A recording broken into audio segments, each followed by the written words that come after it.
On a, je crois, un peu laissé au second plan tous ces salariés qui sont en deuxième ligne, pour reprendre l'expression du président de la République, mais qui font que la France tient, que la France peut s'alimenter, que la France peut recourir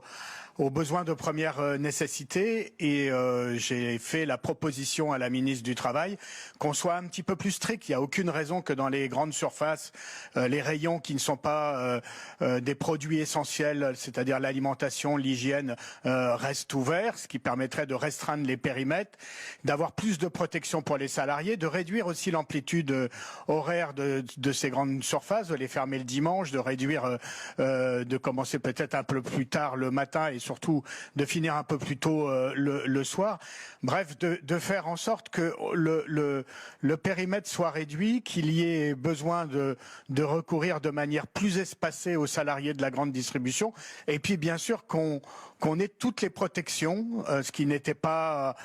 encore le cas il y a quelques jours, ce qui semble ne pas être le cas dans toutes les grandes surfaces. Je rappelle que le décès de Aïcha, que je connaissais depuis très longtemps, ça faisait 30 ans qu'elle travaillait au carrefour de Saint-Denis, mais on a appris ce matin le décès aussi d'un intérimaire qui travaillait dans les entrepôts de FedEx sur la plateforme de Roissy. On voit bien que toutes ces personnes qui font